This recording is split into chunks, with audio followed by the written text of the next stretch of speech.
Ecclesiastes 3:11. God makes everything happen at the right time. Ang Panginoon ang nagtatakda ng lahat ng bagay na nagaganap sa silong ng langit at tama lagi ang timing ng Panginoon. Ang dapat nating itinatanong bilang mga nilalang niya, pag may nagaganap, pag may dumadaan na panahon, for what time is it? Para saan ang panahon na ito? Aming Diyos, salamat po dahil kami binibigyan niyo ng oras na mabuhay, sapat para malasap namin ang iyong mga pagpapala, kami mamunga at maturuan at makatulong sa kapwa. Sa sandaling ito, Panginoon, kami po ibigyan niyo ng mensaheng makapagpapaganda lalo ng pananaw namin sa buhay, makakapagpatibay ng aming pananalig at makakapagpayapa sa aming kalooban. Kayo ang mangusap. Turuan niyo po kami, paging dapatin niyo kaming tumanggap na inyong pagpapala, gayong di kami tunay na karapat-dapat. By the grace of your love, O God, through your Son Jesus, we pray that you bless your people, lift up your name, and increase our understanding of life. In the name of Jesus, your Son, our Lord and Savior, we pray. Ecclesiastes 3:1-11, ang lahat sa mundong ito ay may kanya-kanyang panahon. May kanya-kanyang oras. Ang panahon ng pagsilang at ng pagkamatay, ng pagtanim at ng pagbunot ng tanim, ng pagpatay at ng pagpapagaling, ng paggiba at ng pagtatayo. Ang panahon ng pagluha at ng pagtawa, ng pagluluksa at ng pagdiriwang, ng pagkakalat ng mga bato at ang pagtitipon sa mga ito, ng pagyayakap at paglalayo. Panahon ng paghahanap at ng pagkakawala niyon, ng pag-iingat sa isang bagay at ng pagtatapon, ng pagpunit at ng pagtahi, ng pagtahimik at ng pagsasalita. Ang panahon ng pagmamahal at panahon ng pagkapuot, ng digmaan at ng kapayapaan. Alam ko na, ang itinakda ng Diyos sa tao. Iniangkop niya ang lahat ng bagay sa tamang kapanahunan. At mapagpalain tayo ng Panginoon sa pagkabasa ng napakatalinong obserbasyon at katuruan ni Haring Solomon. Ecclesiastes 3:1-11, everything on earth has its own time and its own season. Creation has its own time and timing, set by the Creator no less. All creation obeys this time, this timing, this clock, so-called, of the Almighty. Tahimik ang puso na sumasang-ayon, nakikiayon, dumadaloy sa takbo ng panahon.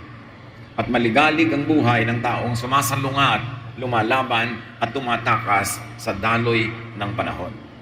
Ecclesiastes 3:2-11, there is a time for birth and death, planting and reaping, for killing and healing, destroying and building. Malinaw na malinaw yung mga extremes. May panahon na mamamatay, mabubuhay, mamamatay, ipapanganak, babawian ng buhay, pagtatanim at pag-ani at pagkaani mo, namamatay na yung mother plant, sa pagkitil at pagbibigay ng buhay, sa pagbuo at sa pagsira. For crying and laughing, weeping and dancing, for throwing stones and gathering stones, embracing and parting. And this makes up the cycles of life. Paikot-ikot, painog-inog lang ang buhay sa mga paikot-ikot at paulit-ulit na cycles na ito. There is a time for finding and losing, keeping and giving, for tearing and sowing, listening and speaking. There's also time for love and hate, for war and peace. Yan ang mga nangyayari sa buhay ng isang tao. Mula siya isilang hanggang siya bawian ng buhay. Nagpapagulong-gulong ang buhay sa ganitong mga kaganapan. God makes everything happen at the right time. Yet none of us can ever fully understand all He has done. And He puts questions in our minds about the past and the future. Isang napakatalinong obserbasyon sa buhay na tanging si Solomon na binigyan ng Diyos ng kagilag-kilala sa karunungan ang nagpadugtong-dugtong sa mga mukhang puta-putaki at putol-putol na bahagi ng buhay. At nakakita si Solomon ng isang pattern when he connected the dots. There is time for extreme situations in life and for other points in between those extremes. May extreme right, may extreme left, at merong gitna, at merong nasa pagitan. Merong extreme height, may extreme depth, at may mga nasa pagitan. May extreme na kasiyahan at kalungkutan, sukdulang, Puot at sukdulang pag-ibig. Sukdulang mga pagitan ng buhay. So anong dapat nating tandaan kung hindi pa natin natatandaan? That extremes can and will happen. With extreme emotional impacts. Hindi tayo dapat magulat kung may namamatay. Kasi hindi naman tayo nagulat kung nabuhay siya. Hindi tayo dapat magulat na may nawawala. Kasi meron din naman tayong natatagpuan.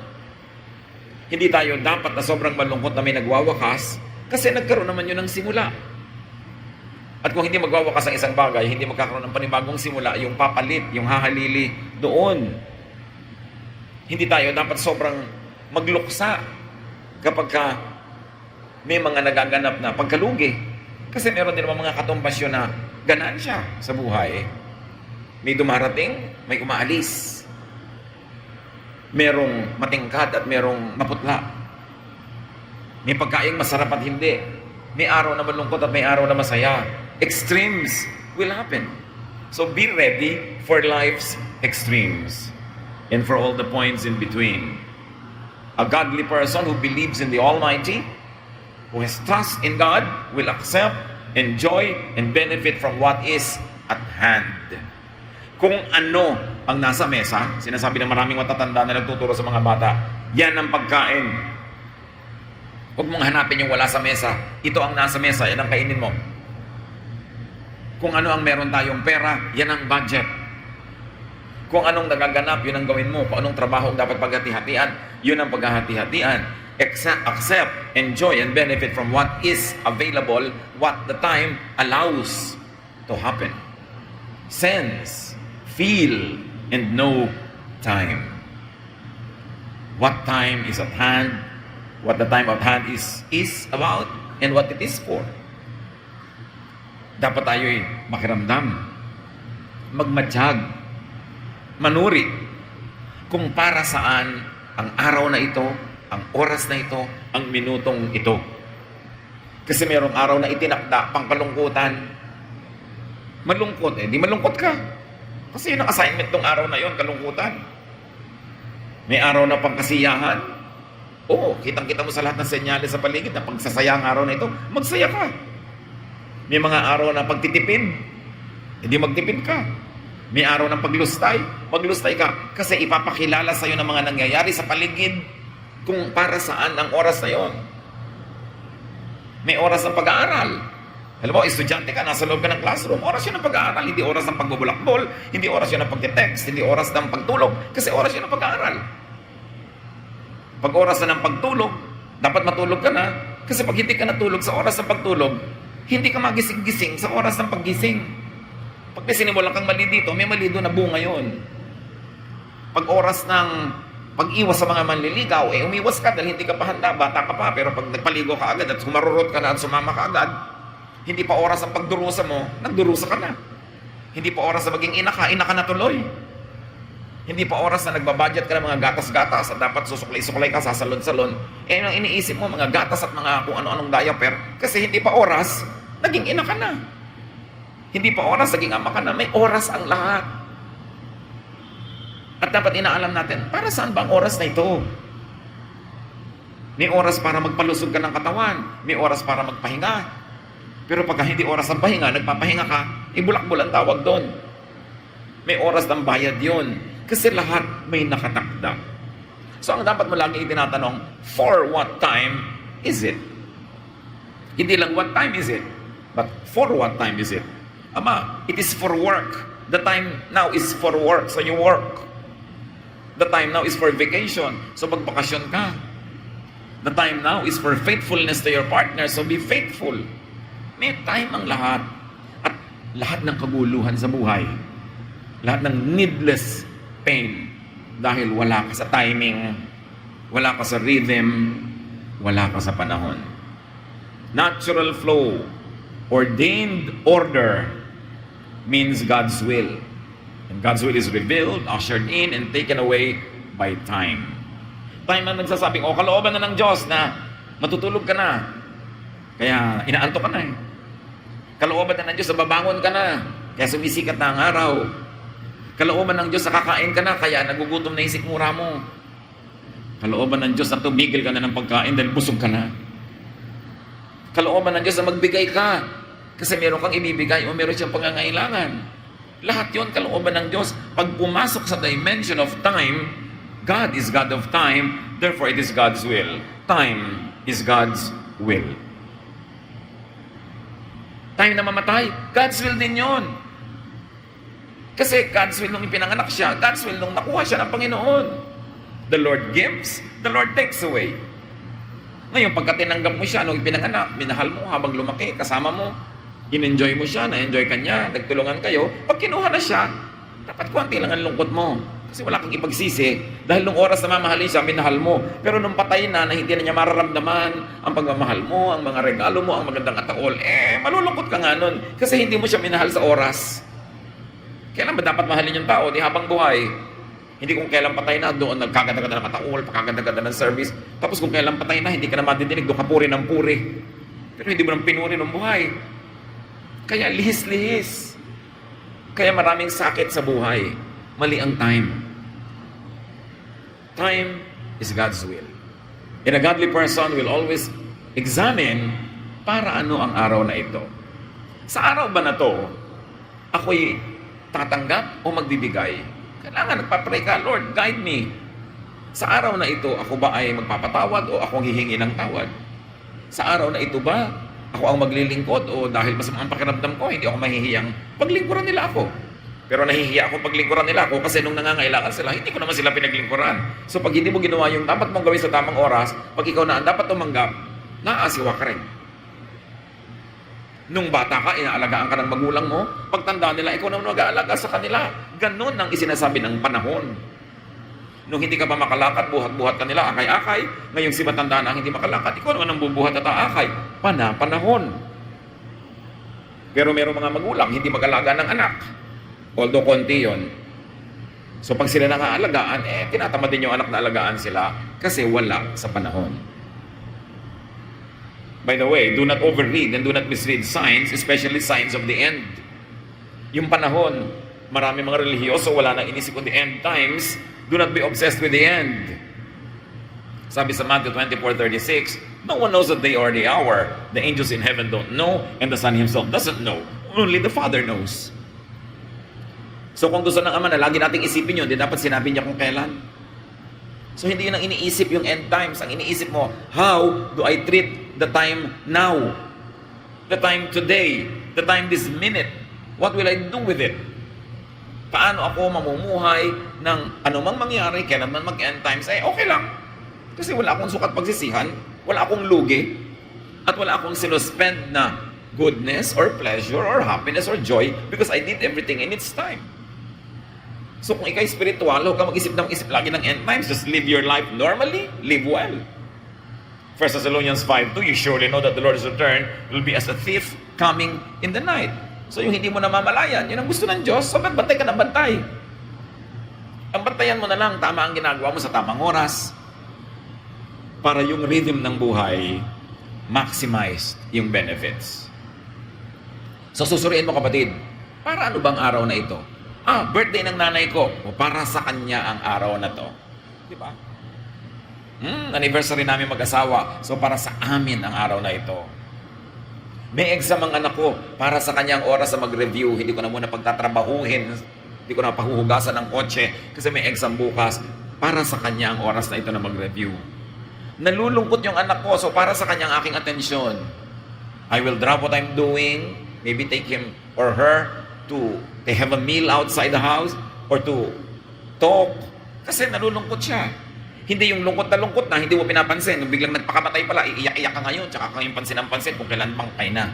Pag ginagawa mo ang tama sa tamang oras, nawawala o sobrang nababawasan ang dapat ipagsisi sa buhay. Habang maliit yung bata, dapat kapiling ka, kasama ka kasi paglaki na, wala na siya, mag-aasawa na yan, magiging busy na mag-alaga ng sarili niyang anak. Kaya dapat yung mga dahil sa pangangailangan, nalalayo sa pamilya, sa hanap buhay, huwag sana masyado matagal. Yan ang prayer ko. Naintindihan natin that people have to survive and they have to have jobs away from their loved ones. Pero sayang ang panahon na lumilipas na hindi na maibabalik. Kaya ang gusto ko ang ating bayan ay umasenso, mahalin natin ating mga produkto para magkaroon ng trabaho din sa ating bayan at hindi nag-aalisan ang mga mahal natin sa buhay. Kasi yung panahon na wala sila, hindi na maibabalik. Napaka-importante. So itatanong mo, para saan ang araw na ito? Pagka meron kang mahal sa buhay na parang ang init-init ng ulo, nakakainis, irritable, ang liit-liit na bagay, galit na galit, para saan ang oras na yun sa'yo? Para sa pagpapasensya. Hindi para sa pagpatol. Mga mag-asawa, meron kumisang isa nagpapahiwatig na kailangan niya ng oras mo, attention mo, ng suyo mo. Para sa kanya ang oras na yon. Hindi ka para magtamad-tamaran, magbingi-bingihan. Kailangan ka ba? Para saan ang oras na ito? Para ba ito sa pamumuhunan? Bumubukas ba ang mga pinto na magkakaroon ako ng hanap buhay, ng negosyo na pwede ako mumuhunan? Para sa investment ba ang panahon? Para ba sa pagtatanim? O para naman sa pag-ani? Ang tagal-tagal na nating ipon ng ipon, trabaho ng trabaho, hindi tayo nag-enjoy. So para saan itong weekend na ito? Para naman sa bakasyon. Para tayo sumaya, para tayo magkaroon ng kasiyahan sa buhay. Pag malinaw kung ano ang panahon, sumakay. Huwag sumalungat sa panahon. O may kasalan sa pamilya nyo. Huwag ka namang kontrabida kahit hindi mo masyadong nagustuhan yung magiging hipag mo o magiging manugang mo. Kasalan na eh, wala nang atrasan. So sakay ka na lang. Kung minsan may kinakasal ako, yung nanay nung bride nakasimangot buong seremonya. Gusto ko sabihin, mother, kung ayaw mo ng kasalang ito, lumabas ka.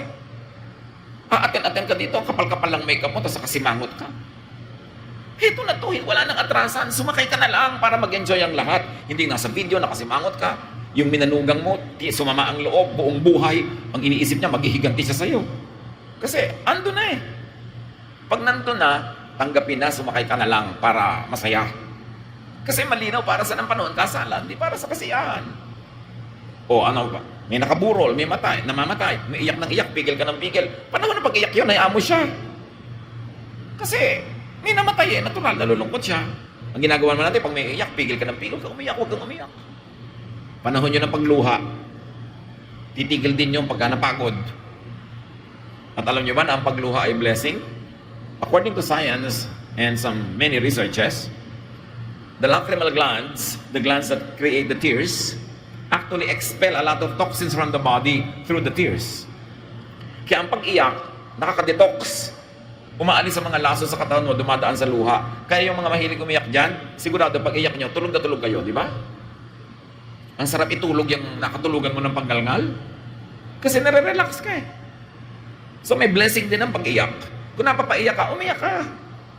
Huwag yung pinipigil mo, tapos kung kailan naman hindi nakakatawa, do katawa ng tawa. Yung mga maling timing, makiramdam sa panahon, maging mulat. Makibagay, makiayon, makisama, makiisa sa panahon. Kung nalulungkot kayo, iparamdam nyo. Merong aalis na papaiyak ka, di umiyak ka. Hindi kung kailan wala na, tsaka kaiiyak. Ba't mo kailangan ilihim ang nadarama mo? Hindi naman nakakahiya na nalulungkot ka kasi mahal mo yung aalis. Panahon nyo ng pag-iyak, di iiyak mo. Pero pag panahon naman ng kasiyahan, kasiyahan. Move on time. Ano ba yung on time? Yung as planned, as intended, tugma sa takdang oras. On time. Kaya pag sinabi na may kasalan, alas 4, dapat nandun ka 3:45. Hindi yung ninang na ninang ka, darating ka 5.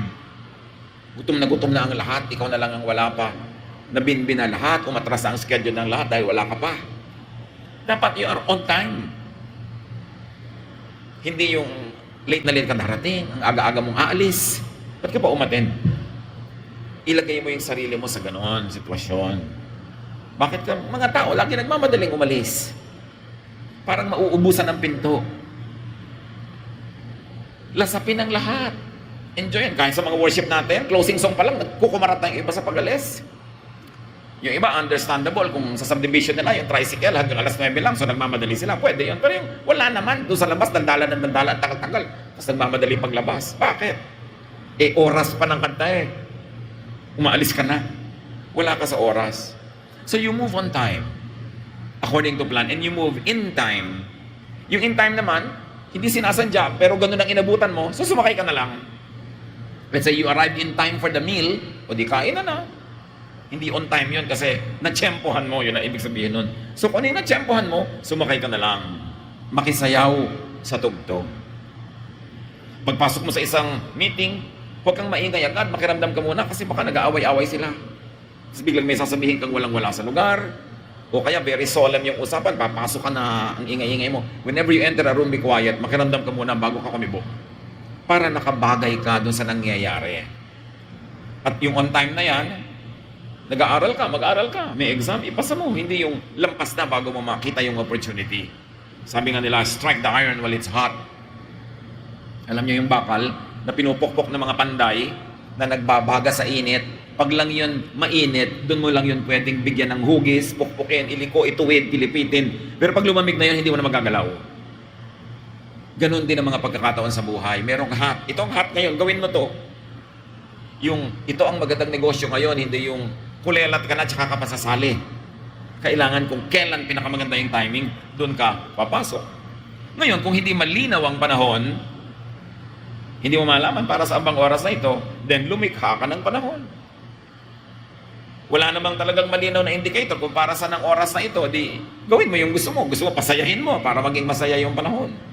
Gawin mo ang panahon ng pagtatanim, panahon ng pagtatrabaho, panahon ng pagpapahinga. Ano man yon, free ka na bigyan nyo ng hugis kung walang malinaw na hugis. At siyempre, pagandahin mo, imbes mapangitin. Create an event. Create the meaning of time. Make the iron hot by striking. Dalawang klase ang tao. You strike the iron while it's hot, but you have to wait that it becomes hot on its own. Or it is not hot, pinukpok pa ng pinukpok, iinit din yan. You make it hot by striking. Proactive ka. Yung iba, they react to the situation. Some people create the situation. So pwede mong gawin yon. Ikaw ang mag-create ng dynamics. Ikaw ang mag-create ng ito bang grupo, naka-table mo, magiging masaya o hindi? Mag-uusap-usap pa kayo o hindi kayo magkikibuan? You have the power to create the situation. So use your opportunity to create time and the content of that time. Kuminsan, di ba, napapalagay ka sa handaan, kasalan, isang mesa wala nagkikibuan, pwede ka may gawin para magkaroon ng kibuan. Meron naman kibuan ng kibuan, nung sumali ka, biglang nawala ng usapan. Kasi ang topic mo, controversial, o nakakainis, o nakakagalit. You can create a situation. And remember, it is equivalent to time. Because yung time dapat ng sadness, nagawa mong time for happiness. Yung time ng katamaran, naging time for industry. Yung time ng hiya, naging time ng expressiveness. Pero meron kang participation doon, kapatid. Lahat tayo nilikha sa wangis ng Diyos. Meron tayong power to create. Because God is creator and God is in us. We have the power to change the situation. Ang asawa mong lalaki, ang anak mong lalaki, ayaw mag-usap, malayo sa isa't isa, ikaw tong ina, ikaw tong asawang babae. You can use your time to bridge the gap between those two persons. Anong pwede mong gawin para sila ilapit sa isa't isa, pagkasunduin? Yung iba, ang ginagamit pa nila sa time nila para pag-awayin yung hindi magkaaway, ilayo yung dapat sana'y magkalapit. Negative use of time. There is accounting for time.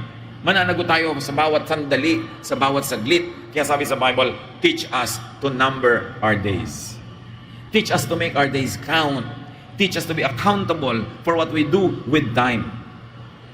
Ngayon, pag hindi malinaw, hindi malikha ang panahon, manahimik. Hindi malinaw sa iyo kung para saan ang oras na ito, ang araw na ito, ang linggong ito. Hindi ka rin makalikha. Kahit sinusubok mo, hindi mo mapalitan, hindi mo maiba, manahimik ka. Mamahinga, maghintay, hanggang luminaw kung para saan ang panahon. Anong ibig sabihin natin mga kapatid? May problema. Malaking problema. Pero hindi malinaw sa iyo kung anong solusyon. Sumusubok-subok ka ng solusyon, pero hindi naman nakikita mo na ito nga ang magiging solusyon. Ang dapat mong gawin sa ganung mga oras, manahimik. Huwag gumalaw, maghintay. Pag hindi malinaw kung ano ang dapat gawin, huwag gumawa. Kesa may magawa kang mali, na kailangan mo pang ituwid o pagsisihan. Pag may ginagawa ka pero masakit, sobrang hirap, asiwa, huwag kumilos. Give it up to the Lord for His time to move. Ipasa Diyos. Yun ang mga ipinapasa Diyos, mga kapatid. Naranasan nyo na ba na meron kayong problema, pero pag ginawa nyo yung solution A, step A, ang dakilang damage. Pag ginawa nyo yung solution B, may ibang damage naman. Pag solution C, may mga damages pa rin. Lahat yun hindi katanggap-tanggap. Huwag nyong gawin yung ABC, manahimik kayo. Because, as you allow the Lord to move, kahit without your participation, you will see things getting into proper arrangement. Kasi yung mga planeta, umaayos yan, lumalakad nang hindi ka nakikialam. Pag malinaw yung solusyon, gawin mo. Pero hindi malinaw, sumubok ka. Pero yung mga sinusubok mo, hindi talaga mag-work, manahimik ka and be still. Psalm 46:10. Be still and know that I am God. I will be exalted among the nations. I will be exalted in the earth. Ibig sabihin ng Panginoon, manahimik ka, ako ang mananaig. Ako ang maghahari. Ako ang magpapaganap. Kalooban ko ang matutupad. Just step out of the way. Don't get in the way. Be still. Ako ang gagawa.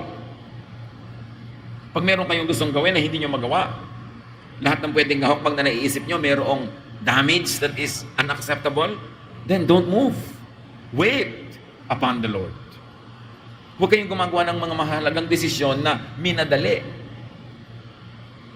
Huwag kayong iisip na, naku, yung boyfriend ko, mag-a-abroad na. Ang gusto niya, magpa-secret marriage kami. Kasi 1 week na lang, aalis na siya. Magpapakasal na ako. Eh, paano kung nagbago isip mo? Nagbago isip niya habang wala siya, ang tagal-tagal. Nakakasal ka na. Bakit ka magpapaapura? Inaapura ka. Sabi, teka, hindi ako handa. Eh, mawala ako pagka hindi ka handa. Ay, kung gano'n lang pala, di mawala ka na. Bakit ayaw mo ko maghanda? Ba't ayaw mo ko mag-isip? Ba't mo ako inaapura? Huwag kayong magmamadali sa mga bagay na hindi kayo sure. The safest way is to let the Lord, in His time, arrange everything for you because God cares.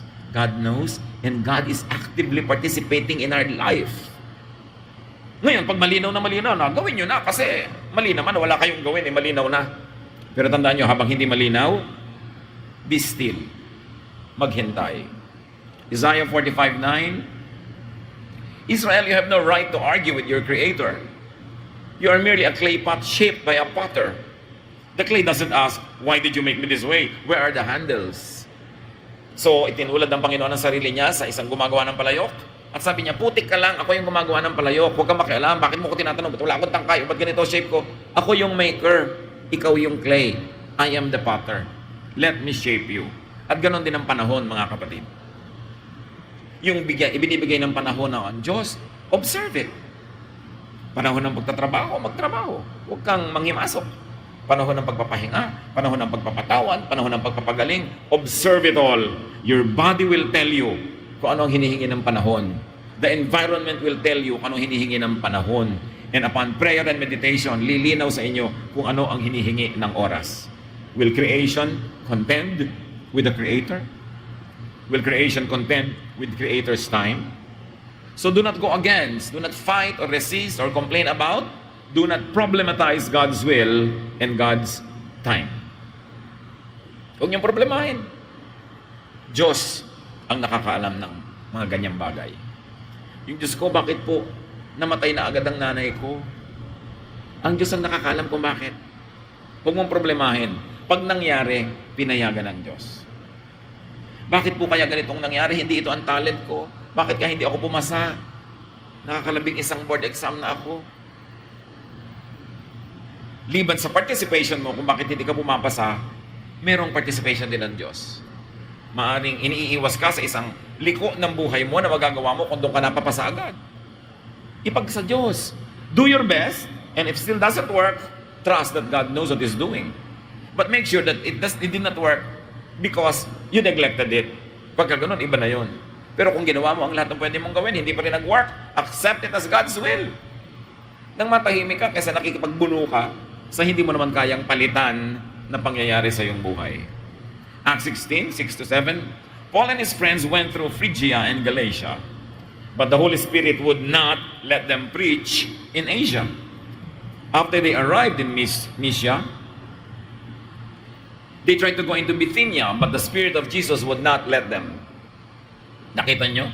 Si Pablo at kanyang mga kasamahan gusto mag-mission sa ganong lugar. Ngayon na, pupunta na sila, mangangaral, magtuturo ng Ebanghelyo, pero hindi sila pinayagan ng Espiritu.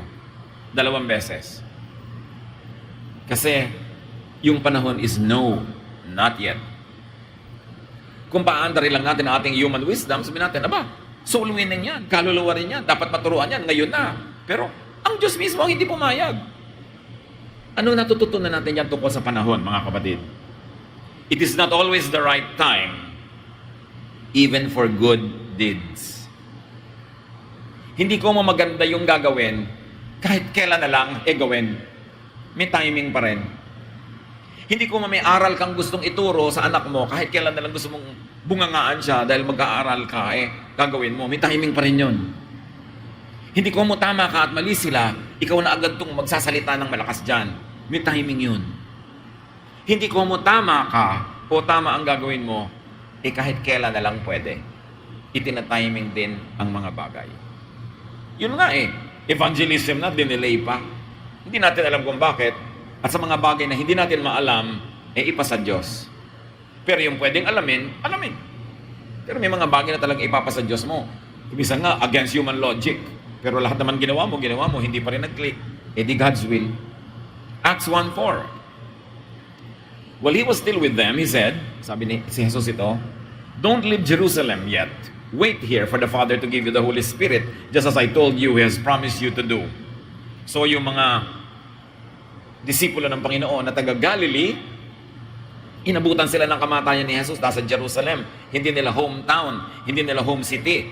Siyempre, pagkamatay ni Jesus, dapat ang tendency nila, umuwi na uli sa kanilang probinsya. Pero sabi ni Jesus, wag muna kayong aalis. Maghihintay kayo dito hanggang bigyan kayo ng Ama ng go signal. Hindi ko uuwi ka na agad. Meron ding go signal yon.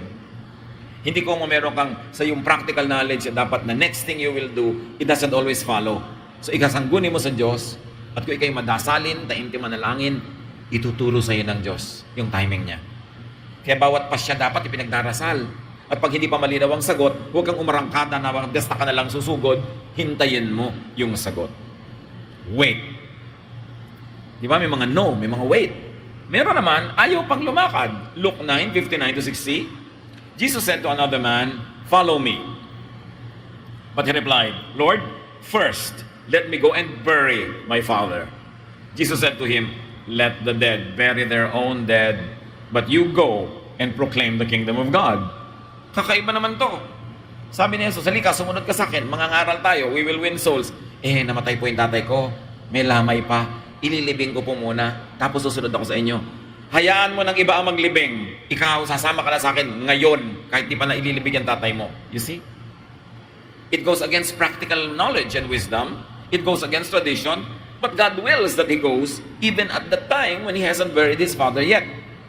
So kailan natin talaga, kayo lalakad, hindi lalakad? Mahalaga ang prayer.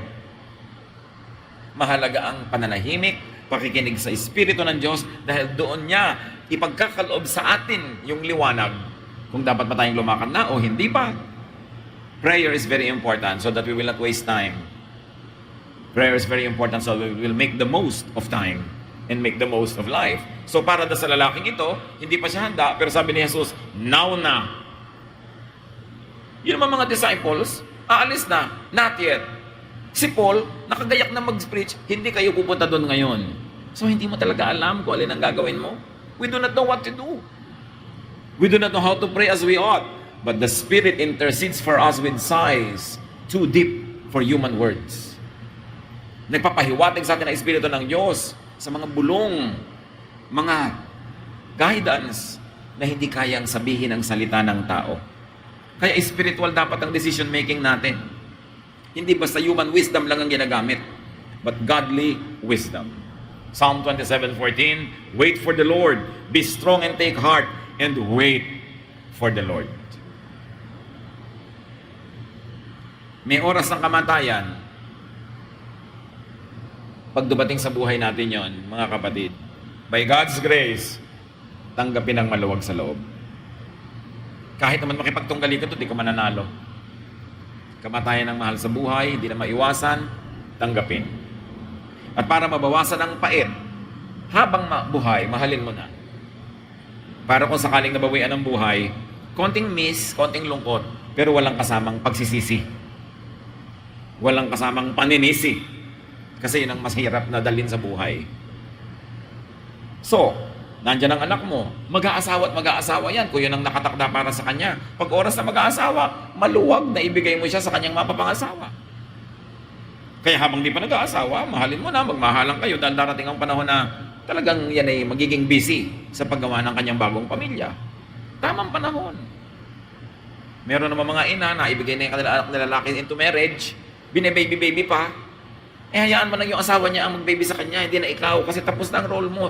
Yung asawa naman. You know, one of the greatest roles of mothers and fathers is to prepare their children na maibigay sa mapapangasawa in the best possible form.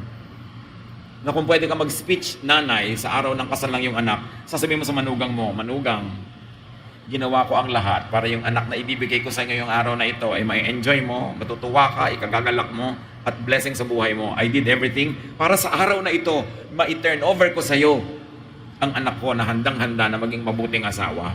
Hindi yung nag-aasawa na ayaw mo pang ibigay, nakasama ka pa sa honeymoon, ayaw mong humiwalay, pati yung lulutuin, dinadalan mo pa. Siyempre, ang tagal mo na nagluluto, mas masarap ka siguro magluto kaysa doon sa asawa. Bigyan mo naman siya ng chance ma-develop. Kasi wala na sa panahon na babyhin mo yung anak mo, may asawa na eh. Kailangan pakawalan mo na.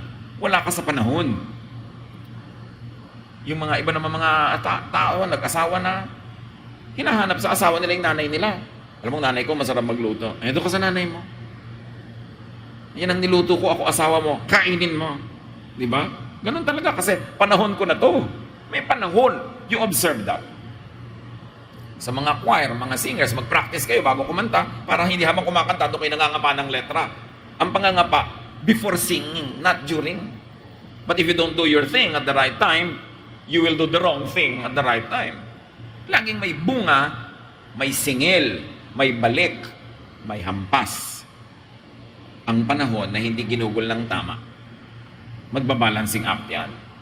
Philippians 4:11, I have learned to be content whatever the circumstances. Sabi ni Paul. Kung ano ang panahon. Panahon ng tagutom, hindi magutom. Panahon ng kainan, hindi kumain. Panahon ng hirap, mahirapan. Panahon ng saya, magsaya. Kahit naman labanan mo yan, hindi mo rin malalabanan. So relax and enjoy it. Flow with time. Sasandali ang oras sa buhay. 1/3 of your life, tulog ka pa. Kasi kung 8 hours a day, tulog ka, di 1/3 of your life na yon. Konti na lang ang natira para mabuhay ka. So huwag mo nang sayangin ang oras sa pagko-correct ng mistake. Avoid committing the mistake so you don't waste time correcting it. And if you are not sure about what to do, take your time, take it slowly. The Lord is in control. The Lord is in control of our lives. Panginoon, turuan niyo po kami. Pahalagahan ng oras, gugulin, i-invest, enjoyin ang oras, at matuto kami, Lord, na tanggapin kung anong ibinibigay ng araw na ito, ng oras na ito. Gawin namin ang tama tuwing may pagkakataon para ano man ang maging bunga, kami handa. Pain is minimized, joy is maximized, and we're able to do the most good. Turuan mo kaming huwag sasayangin ang oras. Kung panahon ng seminar, umattend na mabuti. Panahon ng training, magpa-train. Panahon ng performance, mag-perform. Para tama kami sa oras. Pagbulay-bulayin natin mga kapatid kung anong kahulugan nito sa ating buhay na maging tama. And you always ask yourself, for what time is it? It is godly to observe time, to be on time and to be in time. Lord, as your people sit still and quiet before you, bigyan nyo kami ng practical wisdom kung paano palalong ilalapat sa buhay ang mga katotohanan ito.